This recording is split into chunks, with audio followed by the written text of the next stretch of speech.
Querido aluno, querida aluna, voltamos mais uma vez com o nosso curso de Teologia, Diversidade, Sociedade e Educação. Vamos seguir então com o tema Conceitos de Desenvolvimento.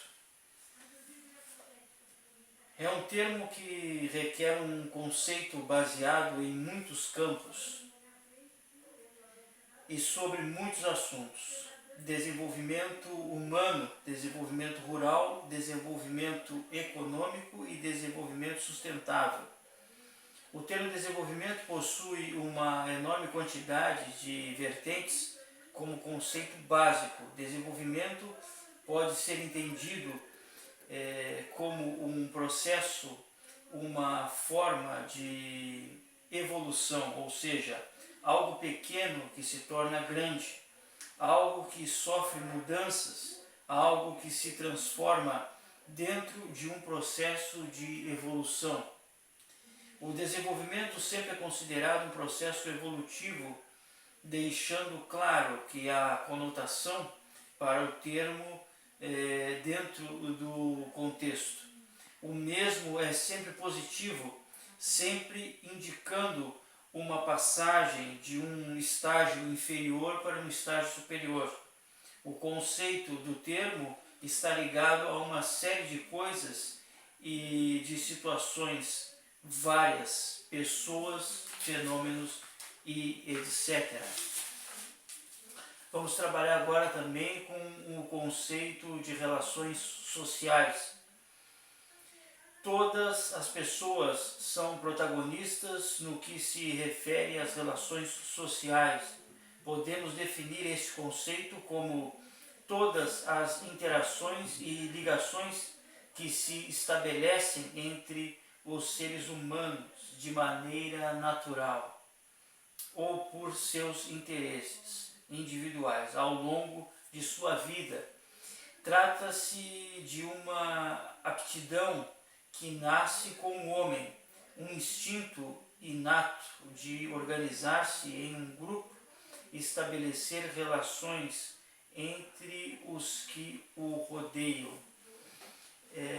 As relações sociais são necessárias para a vida em sociedade, pois motivam e orientam o homem no seu processo de desenvolvimento.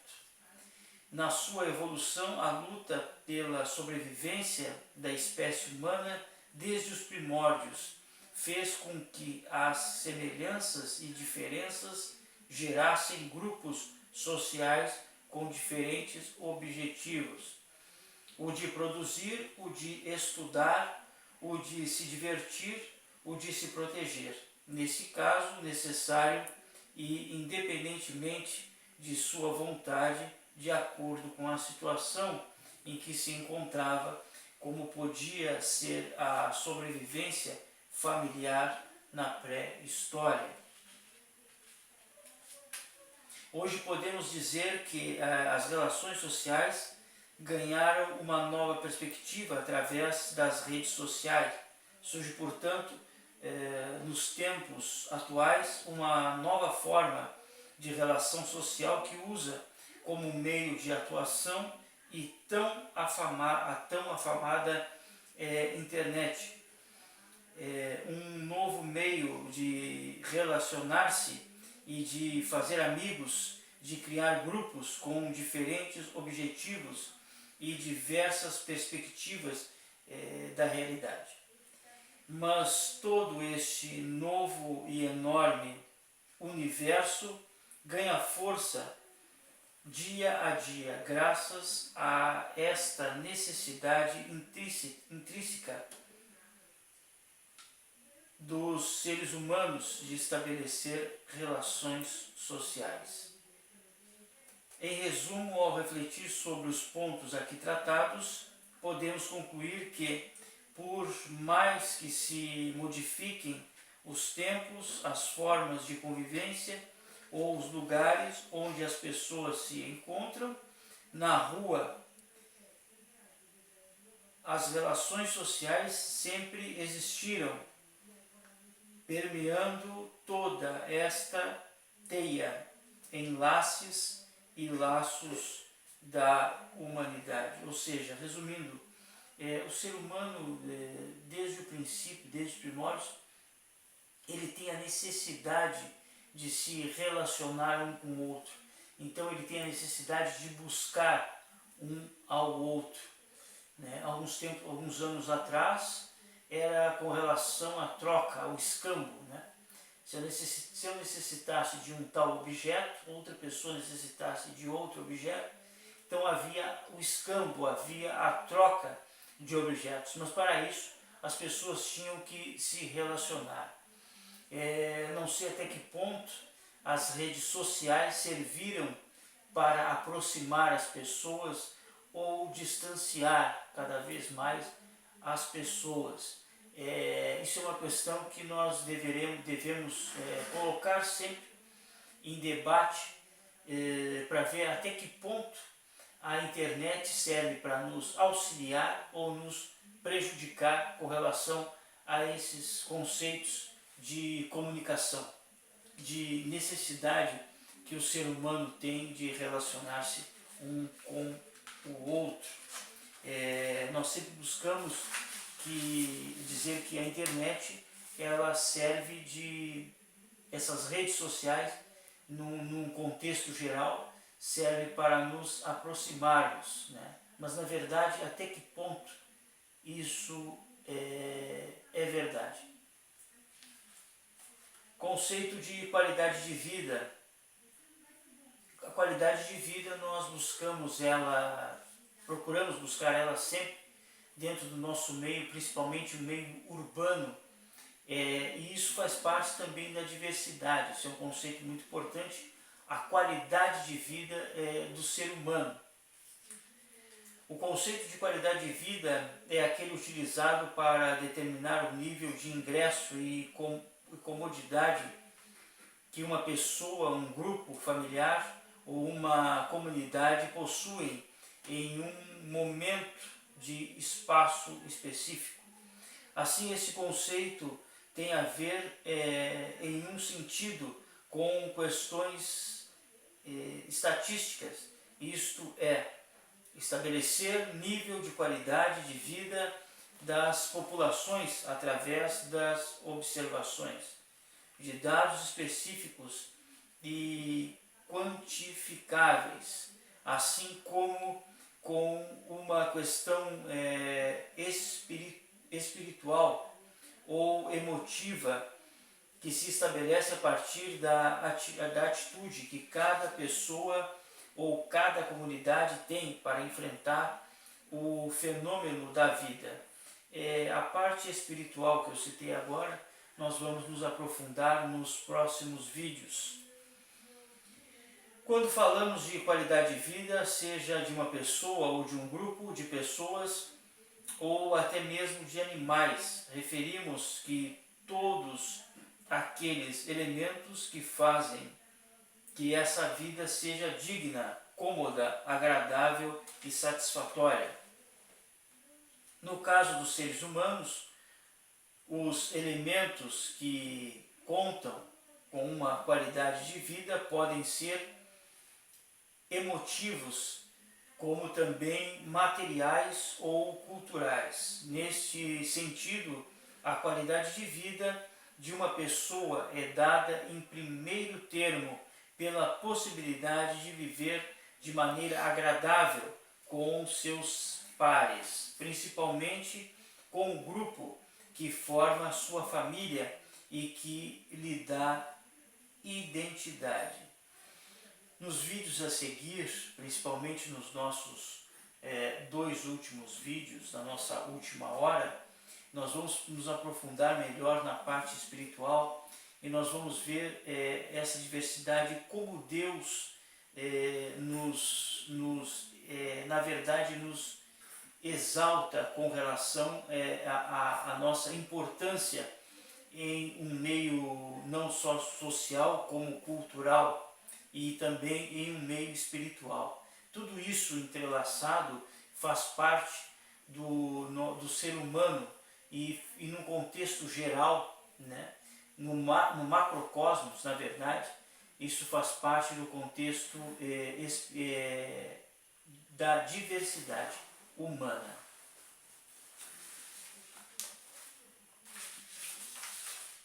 Conceito de características. São chamadas de características ou aspectos técnicos ou naturais a toda informação que é própria de um sujeito, objeto ou estado e definida como tal.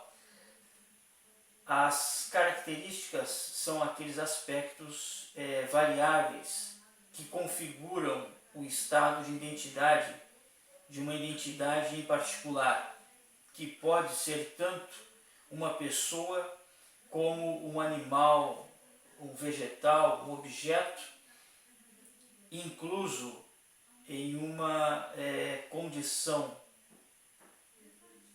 deste cenário. As características são todos os aspectos ou variáveis que configuram o estado de identidade de uma entidade particular, que pode ser tanto uma pessoa como um animal ou um vegetal, um objeto ou inclusive uma condição ou animal. A definição de características de uma forma tem lugar em diversas áreas, sendo uma das mais comuns a técnica, por exemplo, o estabelecimento das características técnicas que configuram a um dispositivo ou artefato tecnológico, diante da aquisição de um aparelho ou dispositivo, tal como um automóvel. Muitas vezes recebe também um detalhe de características que o compõem, entre elas classe e qualidade do motor, máxima atingida velocidade, composição interior do veículo, tipo de carroceria e rodas e acessórios agregados especiais, etc. Isso falamos no contexto de objetos. Não podemos deixar de falar da diversidade sem falar do lado espiritual das pessoas, claro que segundo a vontade de Deus, já que nós estamos falando em teologia, o que Deus quer de nós, o que Deus preparou para nós, o que Deus deixou registrado para nós, explicando com relação à diversidade. Nós já falamos isso nos vídeos passados, nas outras aulas passadas. Agora, porém, nós vamos falar especificamente do lado espiritual, lado esse tão importante do ser humano e que influi no ser humano. Então nós não podemos deixar de falar desse tema sem nós nos nortearmos, não nos basearmos nos conceitos bíblicos, no conceito da verdade, de como o ser humano surgiu, a sua estadia aqui na Terra e o que Deus realmente quer de nós. Nós podemos saber isso, podemos ver isso na sua palavra, nas escrituras sagradas, que é a nossa bússola, é o que realmente nos norteia. Pois bem, Deus deu dons espirituais para a edificação da igreja. Esses dons são capacidades especiais que cada pessoa pode usar para o seu próprio crescimento espiritual e para ajudar os outros. Em meio a uma sociedade, essa troca ocorre muito. Um exemplo, eu posso não ser um exímio cantor, né? Porém eu posso ser um bom pintor. Um lado complementa o outro e juntos nós formamos o corpo de Cristo. Uns têm dons para ministrar a palavra, outros têm dons para cantar, outros têm dons para trabalhar efetivamente na obra, outros têm dons para trabalhar na igreja, enfim, cada um tem o seu dom. Isso não nos exalta e nem não nos diminui também, de forma alguma. Isso só apenas nos complementa, o nosso ministério, digamos assim. Os dons espirituais mais conhecidos são falar em línguas, cura e profecias, mas a Bíblia fala de vários outros dons igualmente importantes. A sabedoria, o conhecimento, como já bem falamos, a fé, discernir espíritos, liderança, administração, misericórdia, servir, contribuir, ensinar, pastorear, dar ânimo, prestar ajuda, evangelizar, operar milagres e interpretação de línguas. Isso são dons diversos. Isto é diversidade. Pois bem, continuamos. Todos esses dons vêm de Deus e são importantes. Deus dá dons diferentes a cada um de acordo com a necessidade. Os dons espirituais não tornam ninguém mais espiritual, mas ajudam no crescimento da igreja. É bom procurar dons espirituais, mas nada disso servirá sem amor. O amor é o grande dom espiritual que Deus nos dá. O amor dá sentido a todos os outros dons. Os dons espirituais segundo os preceitos de Deus. Há diferentes tipos de dons, mas o Espírito é o mesmo. Há diferentes tipos de ministérios, mas o Senhor é o mesmo. Há diferentes formas de atuação, mas é o mesmo Deus quem efetua tudo em todos nós. Assim acontece com vocês, visto que estão ansiosos por terem dons espirituais. Procurem crescer naqueles que trazem a edificação para a igreja. 1 Coríntios, capítulo 14, versículo 12. E também o que eu falei agora há pouco, eu citei esse versículo agora há pouco, é o 1 Coríntios, capítulo 12, versículos de 4 a 6. A cada um, porém, é dada a manifestação do Espírito, visando ao bem comum pelo Espírito.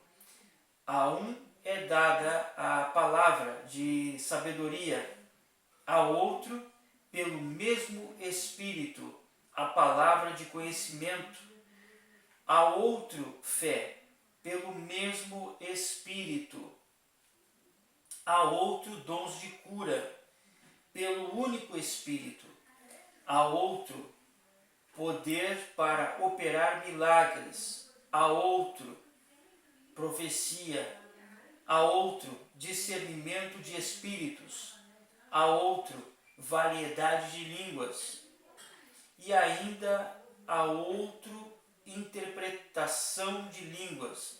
Todas essas coisas, porém, são realizadas pelo mesmo e único Espírito, e ele as distribui individualmente a cada um como quer.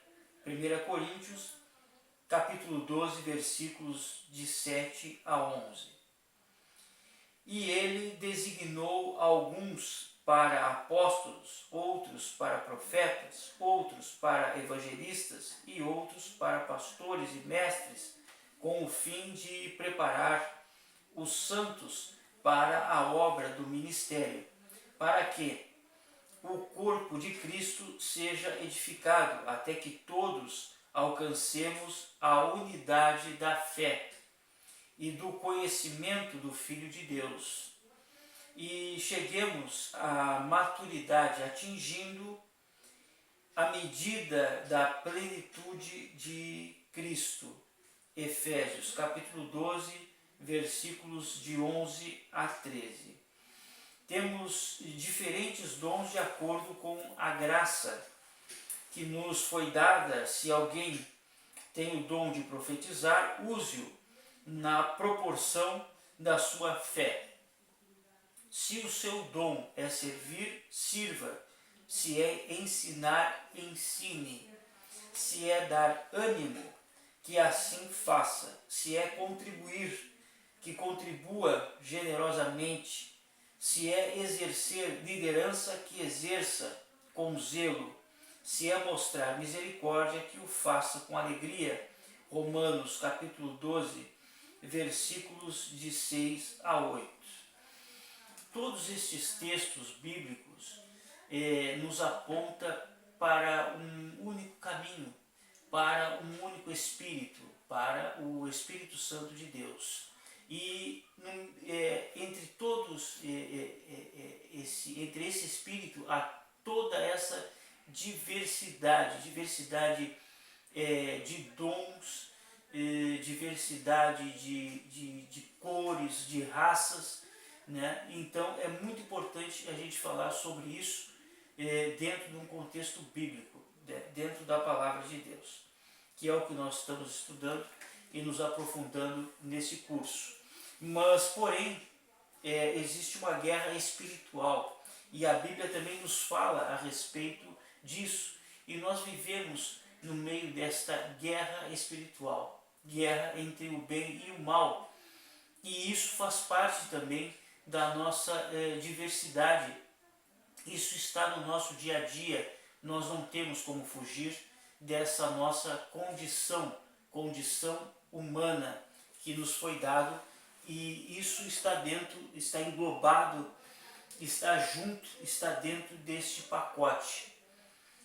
A guerra espiritual na Bíblia, e isso também é o que Deus vai falar a respeito disso. Os textos bíblicos nos apontam que realmente essa guerra espiritual existe, essa diversidade, e no meio dessa diversidade ocorre uma guerra espiritual. Vamos aos textos bíblicos. Vistam toda a armadura de Deus para que poderem ficar firmes contra as ciladas do diabo, pois a nossa luta não é contra seres humanos, mas contra os poderes e autoridades, contra os dominadores deste mundo de trevas, contra as forças espirituais do mal nas regiões celestiais. Efésios capítulo 6, versículos de 11 a 12. Estejam alertas e vigiem. O diabo, o inimigo de vocês, anda ao redor, como leão, rugindo e procurando a quem possa devorar.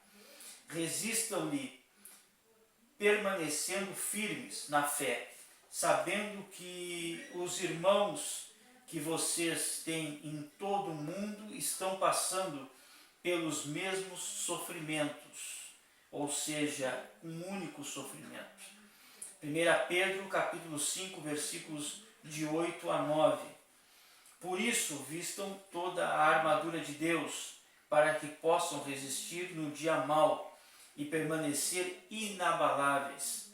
Depois de terem feito tudo, assim mantenham firmes, cingindo-se com o cinto da verdade, vestindo a couraça da justiça e tendo os pés calçados com a prontidão do evangelho da paz. Além disso, usem o escudo da fé, com o qual vocês poderão apagar todas as setas inflamadas do maligno. Usem o capacete da salvação e a espada do Espírito, que é a palavra de Deus. Orem no Espírito em todas as ocasiões, com toda oração e súplica. Tendo isso em mente, estejam atentos e perseverem na oração por todos os santos. Efésios capítulo 6, versículos de 13 a 18. Ou seja, o ser humano ele vive numa constante luta interna, uma constante luta dentro de si. Uma luta que é entre a carne e o espírito. Uma luta que está dentro de nós. Nós não temos como fugir dessa luta, não há como nos escondermos. Nós podemos ir para um lugar afastado, de repente para um lugar que não temos contato com outras pessoas, mas essa luta é interna, é dentro de nós. É uma luta do bem contra o mal, e todos nós já nascemos no meio dessa luta. E muitas vezes nós nos perguntamos na nossa infância, olha, o que eu estou fazendo aqui? Há tantas perguntas, por que eu vim para essa terra? Qual é a finalidade de eu existir? Né? Qual é a finalidade de eu estar presente aqui? Nós estamos aqui para proclamarmos a palavra de Deus. É muito importante nós falarmos sobre isso. Nós estamos aqui para levarmos a todas as pessoas que não conhecem a palavra de Deus, e a palavra de Deus ela mesma é luz, ela é bússola para nos guiar. Continuamos então com outros versículos bíblicos que nos apontam para essa guerra, para essa batalha espiritual, a luta da carne contra o espírito. Houve então uma guerra nos céus. Miguel e seus anjos lutaram contra o dragão e os seus anjos revidaram. Mas estes não foram suficientemente fortes e assim perderam o seu lugar nos céus. O grande dragão foi lançado fora. Ele é a antiga serpente chamada Diabo ou Satanás, que engana o mundo todo. Ele e os seus anjos foram lançados à terra. Apocalipse, capítulo 12, versículos de 7 a 9. Chegou a hora de ser julgado este mundo. Agora será expulso o príncipe deste mundo. João, capítulo 12, versículo 31. Ou seja, para tudo, para esta guerra toda, para todo esse desenvolvimento e toda essa guerra que nós vivemos, nós já sabemos que existe um fim. E esse versículo nos aponta a este fim, de que o bem vencerá o mal, e não há o que fazer com relação a isso. E que bom, não é?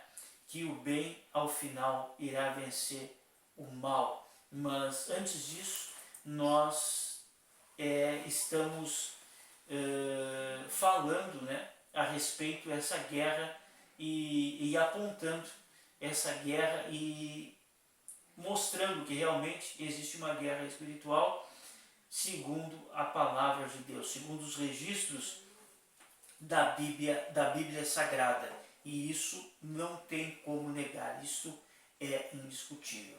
Bem, encerramos mais uma sessão de vídeos, retornaremos na próxima sessão de vídeo, falando a respeito, continuando falando a respeito desse tema e nos aprofundando cada vez mais, e levantando questões para que vocês pensem, para que vocês discutem, para que vocês comentem aqui embaixo do vídeo se realmente alguma vez vocês ouviram alguma coisa de anormal com relação ao conhecimento de vocês. O que vocês conhecem com relação a esse tipo de conhecimento espiritual, aquele conhecimento ao qual nós sabemos que existe, mas não vemos, muitas vezes invisível aos nossos olhos. Ficamos por aqui, até o próximo vídeo. Um abraço.